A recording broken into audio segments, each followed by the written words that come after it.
Hey guys, welcome back to part 2 of some photo training to help your church's photography team. So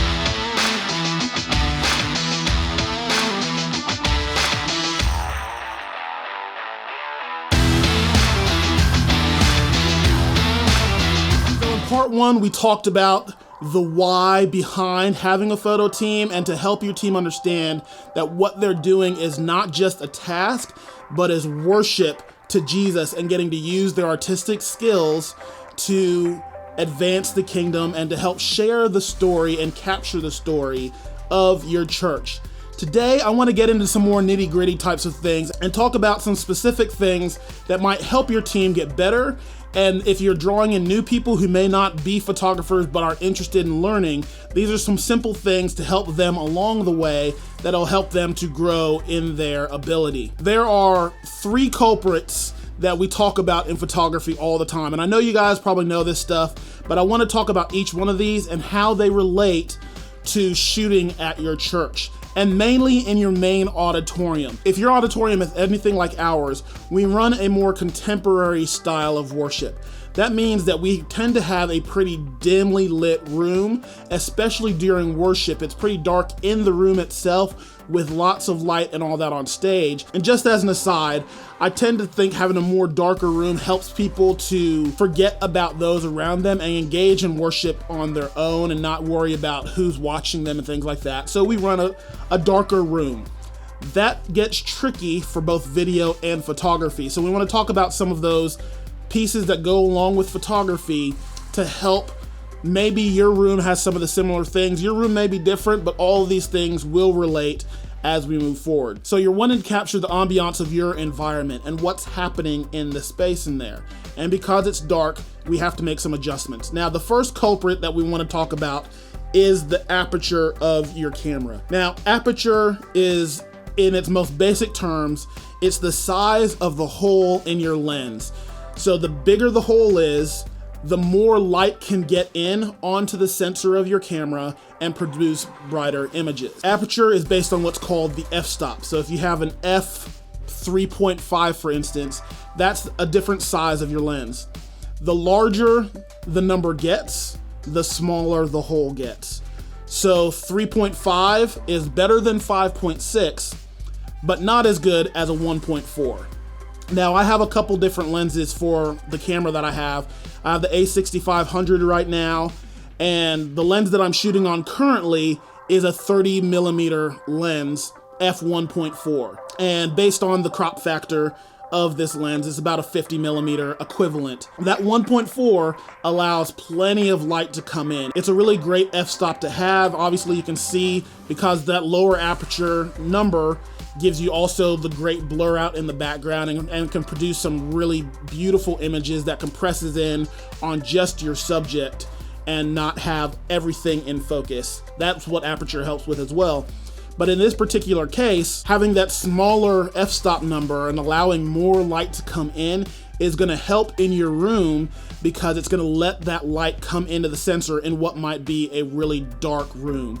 So if you can have a lens that has as low an aperture as possible, it can really affect the quality of the images that you're getting. Unfortunately, the lens that my team tends to use on my camera is my 18 to 135, and that's because of the large focal length variance in that zoom that you have. It's a very versatile lens because of all of the depth. You have 18 that's nice and wide, and you have 135 that gets that zoom in tight on it. And because, once again, of the crop factor on this camera, it's probably around a 27 to, I believe, like 190, right around 200 millimeters. You all can do the math. I'm not doing that right now. So it has a lot of versatility in that range, but it's also a variable aperture lens. It goes from 3.5 to 5.6.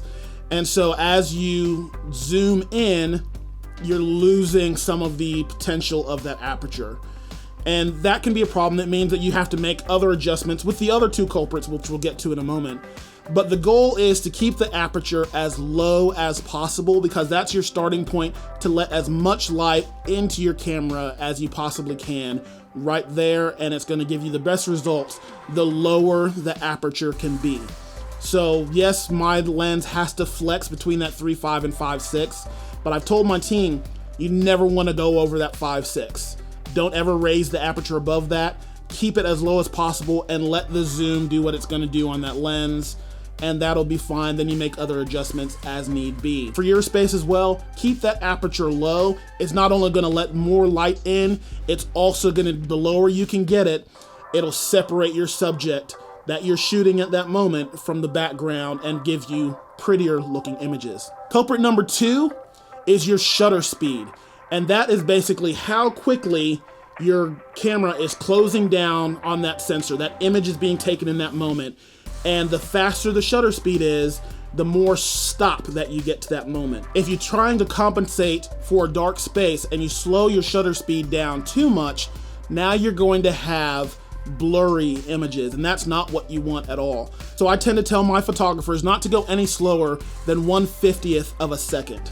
So that means that 1/50th of a second, it captures that image. That tends to be a good spot. If I go any slower than that, 1/30th, 1/20th, whatever, then the images start to get too blurry. You're capturing too much movement, and now they're not usable images. So the faster that you can have your shutter to capture those moments and get that stop, I think is going to be really helpful to your space and to what you're shooting. These rules, these things that I'm giving they're all subject to change. They're all subject to artistry. There might be times that what you're going for is more movement in the image, so you may slow down your shutter a little bit more.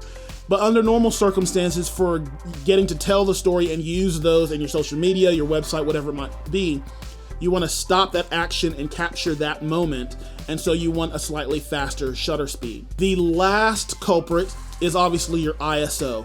And ISO, for lack of a better way to say it, is kind of fake light.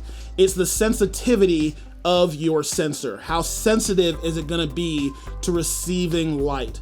Now, generally, you want to have kind of a lower ISO because the higher it gets, depending on your camera has a native ISO built into it that it responds best at. If you start getting too high of an ISO, you tend to start to introduce grain into your images. And this is where I start to talk about how all of these things play together, your aperture, your shutter speed, and your ISO, to create the image that you're looking for. They all put in varying amounts of light into your camera, which varies the image and how it's going to look. And because the other two, I'm kind of saying, hey, as low an aperture as you can, and as fast a shutter as you can. Now your ISO is really the one that you're kind of playing with a little bit to get good quality of light coming in, but not go so far that you're starting to get grainy images. Now for our room, something that I've found as we're using that variable aperture lens, and as our shutter speeds tend to be 150 and above, our ISO settings tend to have to be a little bit higher. So during worship, for instance, in the room, I think it tends to run about 6,400 or so in the ISO, maybe a little bit less, sometimes a little bit higher, depending on what they're going for, what's in the room, or what the lights look like at that moment. But that's about worship, and that's a little bit higher than I would like it to be. That's one of the reasons I'd love to get a lens that has some good variance in the focal length, but has a lower option for an aperture setting. Even if I could get a 2.8 consistent, so across the entire focal length, I can be at 2.8, even that would help pretty drastically in not having to have my ISO quite as high. During the message, when our pastor's up there speaking, or whoever might be speaking that Sunday, or during announcements, because the lights in the room get a bit lighter for those moments, our ISO tends to be probably around 3,200 to capture really good quality of images of our pastor speaking and of the room as people are listening to him speak. So those are just some of our settings that we have. It's obviously going to vary for your space and how you all light your room. And also, like I said, this is just about shooting your main worship space. That's what our worship space is. But obviously, there are other things that you're going to be shooting around your church that your team wants to capture. So all of those nitty-gritty settings that I just said are going to be different in the different venues of your space, whether you're down with kids or outside. Those are how those work together. They're all providing different qualities and amounts of light into your camera, and you need to know how those function together so that you can capture really solid images of your space. And the more that your team understands how those work together, then they have an opportunity to forget about, hey, my settings and all that, and move into that worship mode once they understand how that's moving. And so they can just fire through stuff. They know their camera, they know the basics of it, and they can step into the artistry of what they need to do. The last thing I want to talk about real quick is to just give a basic punch list that I think will be really helpful to have so that your team knows these are the things we should be capturing every week. Now, I made a really bad mistake of not creating this sooner because I'm running so much around and we're portable and all that sort of stuff. My photographers would show up and they'd say, well, what do we need to shoot today? And I would rattle off as much as I could think of in that moment. But what I just did in this meeting that I had with them is to give them a really basic punch list so they know if I've captured these things, then we're good to go for the day, and then they can play from there. Number one is worship moments. Obviously, capturing the worship in your church as people are singing, as people are engaging. You want to get people in worshipful moments. Don't just think shoot the musicians on stage. Think get the room as well. Engage the room in what worship looks like as well. Get wide shots of the room, get people's hands raised, get people in prayerful moments. So you want to think in worship moments. Next, you want to think the message moments. Now, we use our message images of our pastor speaking on stage, or wide shots of people in the room listening for various things on social media. So you want to capture good images of your pastor speaking, of the room, and all of that, of people there engaging in the message and with what's going on then. Third, community interaction. Super important. If you haven't seen part 1 of these basics, you can check it out up here in the card above. You want to capture the community interaction of your church. People enjoying being with one another, having fun together, all of those sorts of things are really important to capture and show the love and the community of your church. It's really easy because you've got this camera. Some photographers will get scared of, I don't want to interrupt people, or I don't want to scare them off when they see the camera. And I understand that. The tendency then is to just shoot everything wide, to get as far away from people, shoot wide shots and maybe zoom in a little bit. But then all you've got is these big group shots. It's not really showing anything. It is showing that people are actually attending your church and enjoy attending your church, but it's not really showing the community and the interaction that's happening. So help your photographers feel a little bit more comfortable with getting tighter in on things, capturing the little moments. Get a group of like 3 or 4 people rather than the whole space. And if they need to, go find people they know, go find volunteers, and they can create these vignettes. You might have a gift services table where people are coming by to learn more, to buy things, whatever it might be. You can create those little moments. Tell your photographer that, hey, go and set up this moment, set up an interaction, and just help the people be natural in doing it, that you just want to catch them talking together. But you want to get a little bit tighter in on what's happening. Wide shots are great, but they're not as effective as if you can get in tight on people really having a conversation, enjoying one another, and all of that. So just a thought as you're shooting some community interaction photos. And you want to think the same thing for worship moments and for the message moments too. For all of these, you want to think in little vignettes. Get in tight on people, on the action of what is happening in that moment, and you'll make for better photographs than just shooting everything wide. Another thing that you want to make sure to capture every week is your kids. Don't forget about your kids. If your kids' ministry is like ours, it's not just daycare. That's not what the kids are down there for. They're getting to have their own little church worship services down there, and you want to show that interaction too. Because here's the thing, one of the quickest ways to lose people from your church is to have a bad kids ministry. If your kids come back to you, or they go back to their parents and they say, no, we didn't like it a whole lot, or we weren't safe, or we felt this and we felt that, guess what? Those parents are gonna bounce from your church.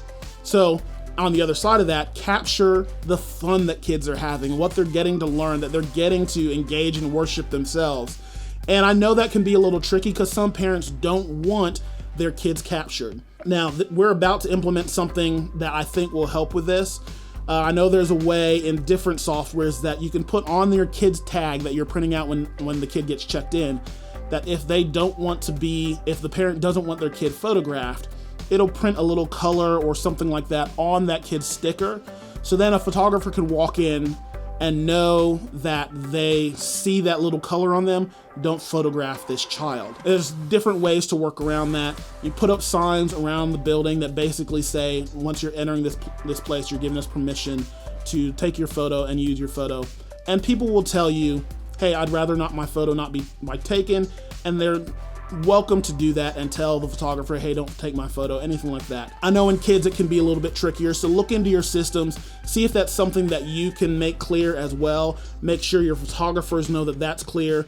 Make sure that your photographers have proper clearance shown so that the teachers in your classrooms know that a photographer might come in and they've got clearance to be there, authorized by the church to be in that space and capture the kids' area. So it might take a little bit more work to capture kids, but it'll be totally worth it so that people new coming to your church can see the fun that their kids are going to have and that they get to experience Jesus down there just the same way that your parents are experiencing Jesus up in the main space. Last thing, you've obviously got special events, things that will come up, whether it be outreach events like we had our big Easter egg hunt, so obviously we wanted to capture images of that. But another special event that you want to make sure that you capture, like I talked about in video 1, that's important to show in transformation, is make sure you're capturing great baptism photos.